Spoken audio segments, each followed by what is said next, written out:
అభిమాన దేవుళ్ళకి మేము ఇక్కడికి వచ్చి చెప్పడానికి ఏంటంటే మా సినిమాని మేము అనుకున్న ప్రకారం మీకు నచ్చి మీరు సూపర్ హిట్ చేసినందుకు మీ అందరికీ మేము కృతజ్ఞులు అని చెప్పడానికి ఫస్ట్ అది చెప్పాలి కదా.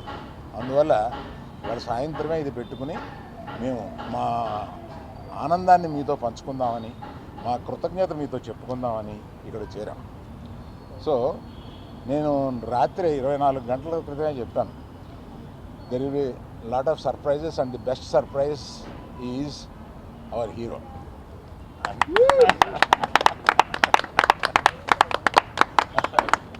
అంటే మామూలుగా దొళ్ళగొట్టాడు సినిమాలో.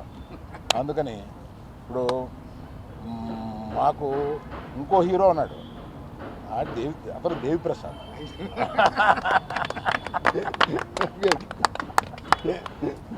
ఈ సినిమాలో నువ్వు ఇంచుమించు సెకండ్ హీరో క్యారెక్టర్ ప్లే చేసి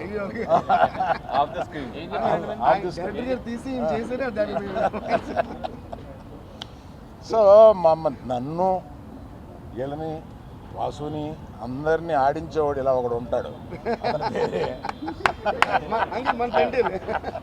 ఇతను మా తండ్రి, ఈ అందరికి మాకు తండ్రి ఇతను. అందుకని మమ్మల్ని అందరినీ ఆడించి ఈ లెవెల్కి తీసుకొచ్చాడు. Thank you very much. మొయ్యి అలా కనపడతావు కానీ మొయ్యగలవు. శాంతత్ గారు, మీరు చూపించిన రంగులు, మీరు చూపించిన వాటరు జనానికి వచ్చి తగులుతుంది. అలాగే అలా చేశారు. Thank you sir. Art director గారు, మీరు చేశారు. Thank you for your support. Ready, me partner ready కనపడట్లేదు.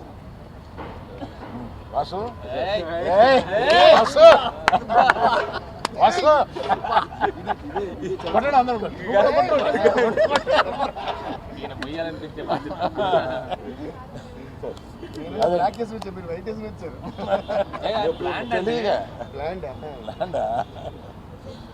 సో ఇక్కడి నుంచి ఈ రోజు నుంచి ఇక పండగ ప్రారంభం అవుద్ది.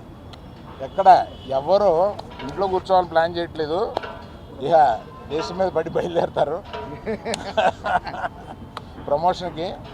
దేవిశ్రీ ప్రసాద్ ఒక్కడే నన్ను వదిలేండి బాబు, నాకు ఇంకా ఆగిపోయిన సినిమాలు ఉన్నాయి, నేను నెలగా మీరు ఆపేసి పెట్టుకుంటున్నారు అంటున్నారు. అయినా వదలట్లేదు, ఆయన కూడా వస్తున్నారు. నిజమే, 1 మంత్గా నేను పగలు రాత్రులు పాపం మ్యూజిక్ డైరెక్టర్ కాకుండా రకరకాల పనులు చెప్పాము నీకు. రకరకాల పనులు చెప్పాము, అవన్నీ బాగా చేసి పెట్టావు దేవి.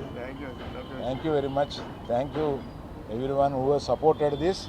Particularly thank you media, you took this film to another level. Thank you very much.